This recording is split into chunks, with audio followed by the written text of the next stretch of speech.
Hey guys, welcome back to the Casual NBA Fanatic podcast. Now, today's episode is all about the person I think is actually leading the finals MVP ladder right now through the first two games of the finals, and that is Karl-Anthony fucking Towns. This dude has been absolutely phenomenal, and he's absolutely disregarded any previous narratives that this NBA and like the media fan base has had about this guy for years now. He was always listed as like one of the most unwinning stars going around in the NBA because of all the flaws that you get considering the position that he actually plays at. But the dude has been an absolute monster, and it is matchup specific. Again, Cat is pretty lucky he's not going against a highly perimeter volatile offense like the Indiana Pacers. But this Spurs team, they throw a ton of athletic and physical downhill imposition at you. And this guy hasn't just been able to combat that from there in terms of also handling what they bring at the point of attack, but he's also been able to handle the Victor Wembanyama assignment exceptionally well, better than we actually thought he would have been able to ever. And in terms of, again, that mistake proneness, it's not going to be as prevalent in a series like this. And again, in the East, they played a 4 seed, a 7 seed, and a 6 seed. I know I said it like that. They played 4, 7, and 6 seeds. So in terms of the talent, not exceptionally swell there. But then they go into the finals against San Antonio, one of the best teams in basketball in a vacuum.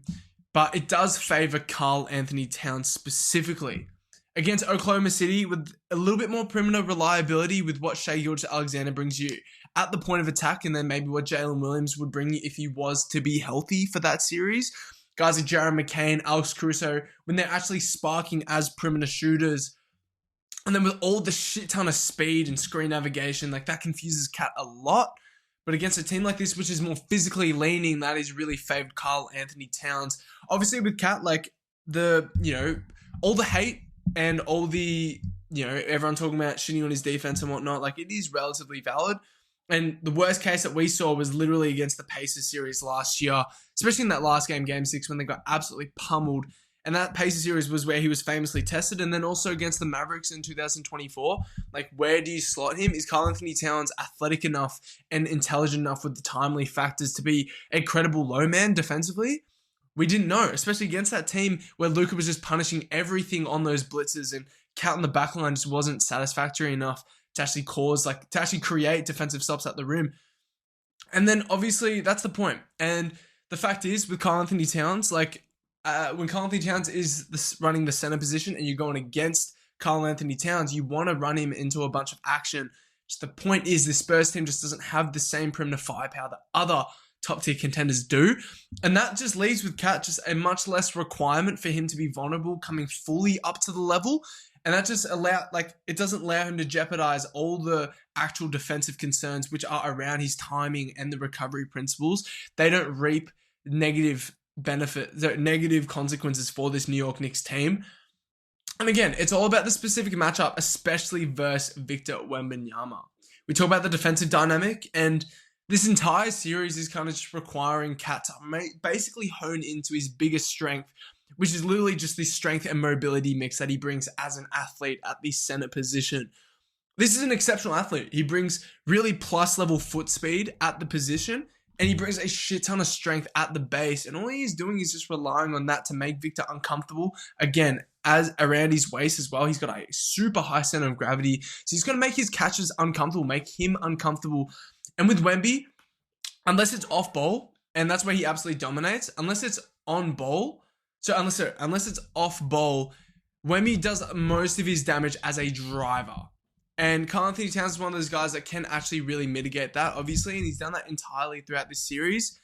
And the fact is, though, Wemby hasn't shot the ball well yet either. So throughout the first two games, we're going to be grading Karl-Anthony Towns' defense as way above satisfactory for what we were anticipating.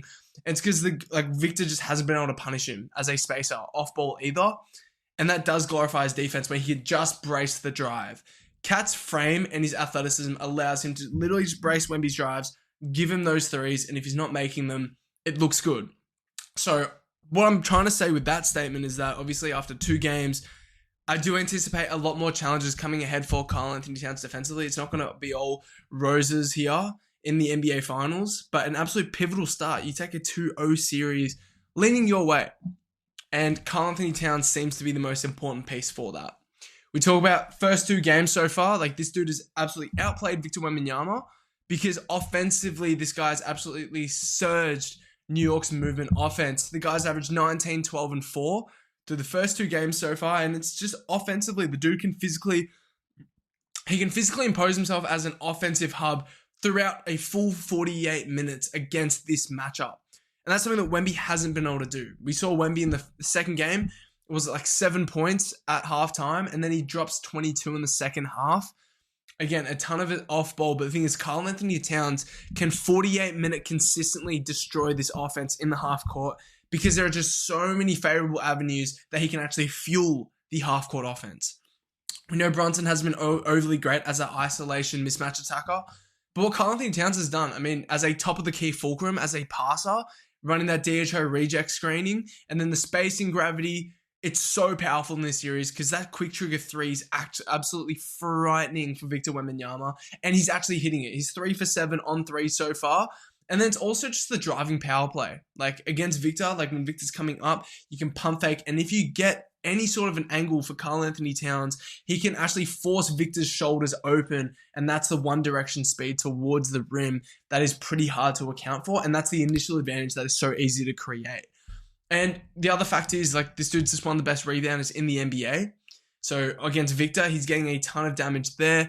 And then he's physically strong as a passer. And Wemby's length and Wemby's ball pressure at the top of the key, that doesn't harass him. He can still throw these over-the-top curling hook passes, which are insanely effective at hitting these cutters, boosting their movement offense. And basically, the series is just absolute gold for Cat. And it's the fact that he's comfortable both inside and out. It's as simple as that. He's comfortable inside and out, creating anywhere and anything. And he's, in terms of the restricted area, the guy's 71% so far in this series against a series where his matchup is Victor Wembanyama.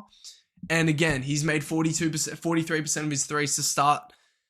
So, like, it's just a comfortable series for him. And defensively, if he can get by as at least just at a basic level, like, that is all you need to literally win the series. And it kind of made me think, like, obviously we've seen more Randall Cat trades, in hindsight, like that stuff resurging back into the media. But the fact is, obviously looking back onto that trade, it was a win for both teams because Julius Randle, he still solely manufactures self-created looks in a way that Cat simply doesn't in the half court. Like, you rely on Julius Randle ISO possessions in terms of the shot diversity that he gives you.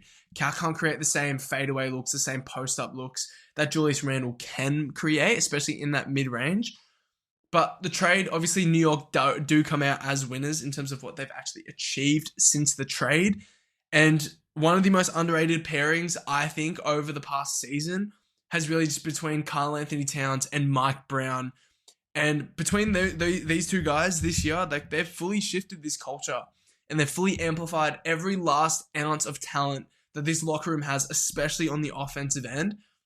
And with Mike Brown completely unlocking Karl-Anthony Towns as one of the premier offensive hubs in the NBA, this is why we're looking at New York Knicks about to hoist a trophy if they can win 2 more games out of the next 5.